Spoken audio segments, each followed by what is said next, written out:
Hello there, beautiful friends from around the world. I'm going to be your host, Blackenfist, and I'm here to welcome you to my episode 2 Dragonball Super review. For Vegeta fans that were upset that in the first episode we didn't get to see him, don't be worried. This episode is pretty much all about him. This episode definitely reminds me of Toriyama's old bag of tricks. The trick goes like this. Something that was insignificant that was mentioned a long time ago is then used as a plot point for something to happen way later on in the series. Most prominently, this was Goku's tail, meaning that he was an alien, but there have been other things. In Dragon Ball Super Episode 2's case, however, what that means is Vegeta finally taking his son to the park like he promised all those years back in the Buu Saga. And hilarity ensued. So half of the episode was really spent with Vegeta and his family, Bulma and Trunks, interacting in this family vacation. And of course Vegeta itching to get back into training because of course Goku is training himself, and Vegeta is still very much a competitive person and definitely doesn't want to be left behind.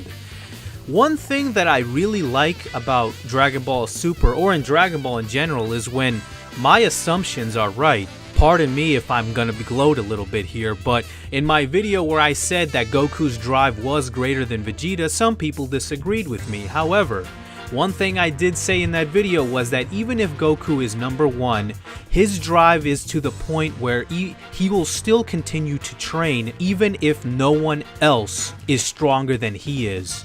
This has been proven time and time again. The first time this was shown was when Goku was declared the world's strongest fighter on planet Earth when he won the Tenkaichi Budokai. At that time, he was stronger than God. Now, of course, by Dragon Ball Super standards, Goku pretty much is the strongest known being, at least at this point, because he doesn't know about Beerus. As far as Goku knows, he's the strongest guy out there, yet he continues to train, which is something that has been seen time and time again, and something that I have mentioned in previous videos. One thing I must say though is that Vegeta does seem a little bit more wild than I would have anticipated. I would have thought that ever since the aftermath of the Buu fight, Vegeta might have been more tamed than or at least I would have thought.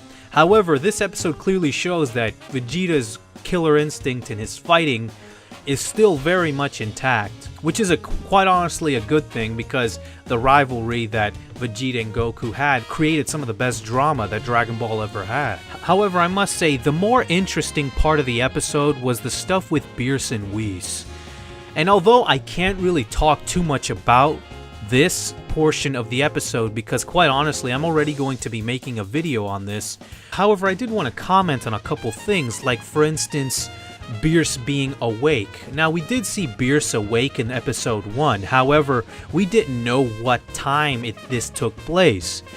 In episode 2, it's pretty heavily implied that what we're seeing is taking place in the current time, and the reason I find this very interesting is because, if anyone remembers, in Battle of Gods, Beerus is supposed to be sleeping at this time. Now, like I said before, I'm going to cover this in a future video, and it's quite irrelevant to just the review of this episode, but I did find a lot of the things that were said and we did see in this second half of this episode very interesting. All in all, I really feel that the impression I got from this episode is that even though it's going to be retelling the story of Battle of Gods, and although I wasn't too fond of that idea, I think that it can definitely work. It actually got me a little pumped up for Beerus' introduction to Earth, because I see what they're doing. They're setting up Beerus as a credible villain and threat. That's why we see him blowing up these planets, and that builds the tension up, and it kind of worked on me at least. I do feel that really does create the tension and the drama that we're going to be seeing, and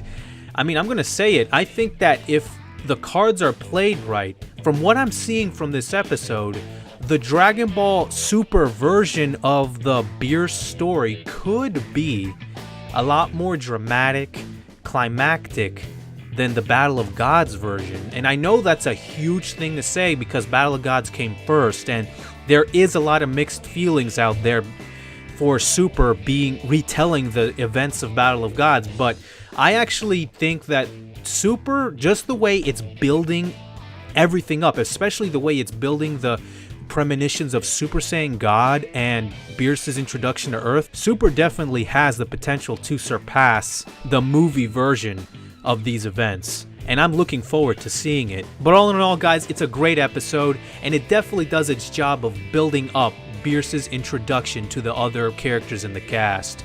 I'll be looking forward to looking for episode 3, but until next time, guys, I'm Blackenfist, and I'm out, man.